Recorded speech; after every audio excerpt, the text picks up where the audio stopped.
outline is based on the New Testament lesson, St. Paul's second letter to Corinth, the 5th chapter, verses 1 through 10, previously read. Well, one time Sherlock Holmes and Dr. Watson were out camping at night. And Sherlock turned to Dr. Watson. He said, "Dr. Watson, when you look up at the sky and you see all of these beautiful stars, what does it tell you?" He says, "Well, Sherlock, it tells me that we have a wonderful Creator. The millions and billions of stars shining in the sky show what a wonderful God we have." And then he turned to Sherlock and he says, "What does it tell you, Sherlock?" And Sherlock replied, "It tells me, Dr. Watson, that someone has stolen our tent." Well, the message this morning is about tents, but not just about tents. I'll give you the bottom line. We're going to change this tent that we live in for a robe of righteousness. In our text today, St. Paul talks about tents. He describes our human body as living in a tent on this earth. St. Paul knew a thing about tents. He was a tent maker. Did you know that? That was his profession. Tents in those days in Turkey were made out of goat hair. They were durable and waterproof. Not like the pup tent that many of you have slept in thanks to the United States Army. I don't think they issued tents to Marines. They're too tough for that. But a little bit of a side story about Corinth. While he was in Corinth, he met a man named Aquila. Aquila was married to Priscilla. They too were tent makers. Now I can only assume that they met them in the marketplace in Corinth. That marketplace still stands today. If you would go over there, you could visit it. And I'm sure that St. Paul, walking around, coming into Corinth, goes to the marketplace where he can meet people. And there he meets a fellow tent maker. That's my interpretation, my assumption. And then, of course, the man is Jewish. So St. Paul wants to tell him about the Messiah, about Jesus. So to me, the fact that he's a tent maker, they meet in Corinth, it was a divine blessing for all of them. Aquila had been kicked out of Rome. For some unknown reason, I haven't looked it up, but Claudius the emperor expelled all of the Jews from Rome. And so Aquila moved over to Corinth with his wife Priscilla. That's where they met Paul. And they became Christians. And you hear a lot about them in the New Testament. 7 times they're mentioned. I like this one, Romans 16. St. Paul mentions them. He said, "They risked their lives for me. They saved my life." We don't know how or when, but they were brave and they were dedicated.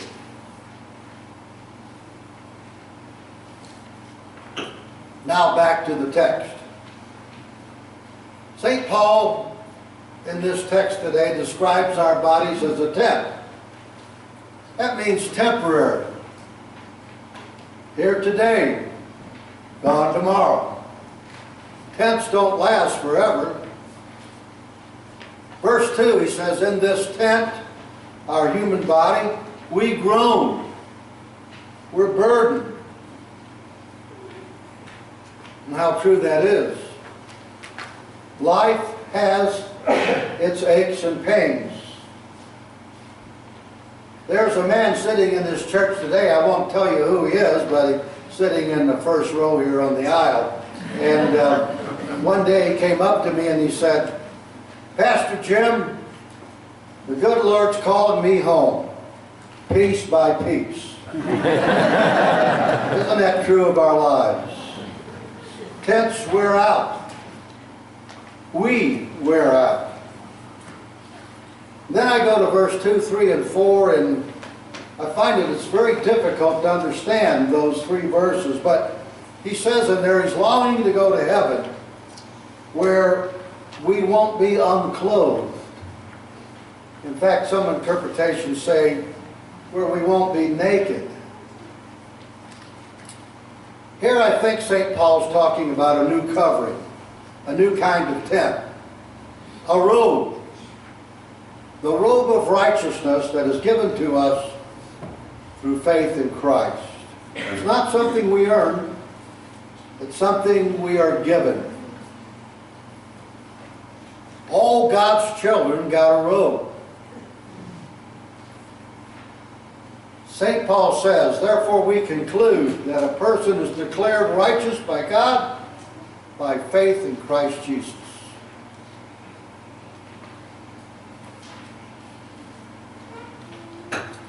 I think you all remember the parable in Matthew 22 where the king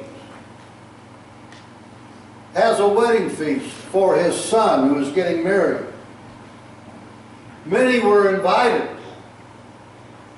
but many refused. In fact, the people who did the inviting were persecuted and some were killed. The night of the banquet, they all showed up, that is the invited guests, wearing a special robe the king had given them. I looked into that, and evidently that was a custom at the time of Christ. That if you were rich and wealthy, if you were a king, you gave a person a robe to wear to the wedding. But that night, one person shows up without a robe. And he stood out. It was kind of like wearing shorts to a wedding when everybody else had on a tuxedo. He did not have a robe given to him by the king. And so the king said, "How did you get in here without a robe?" And he was cast out. The king in that story, of course, is God, God the Father.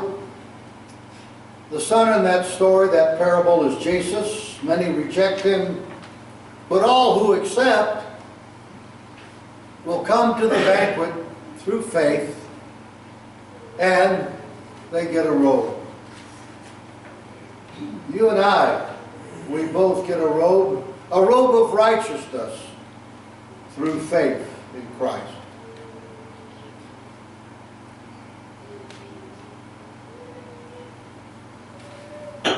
Meanwhile, in the text, Paul concludes, "Be of good courage, take courage. Yes, for now we have a tent for a body. We walk by faith in this tent. But someday, when this mortal is swallowed up by life," and I'm going to repeat that. He said, someday when this mortal body is swallowed up by life, we go from life to life. We will be wearing a robe God gave us. And we, you and I, will be attending the Feast of the Lamb forever. God grant us grace to walk by faith now and forever. And because I wrote the order of service before I wrote the sermon, let's stand and sing the first and last verse of hymn number 575 in your hymnal.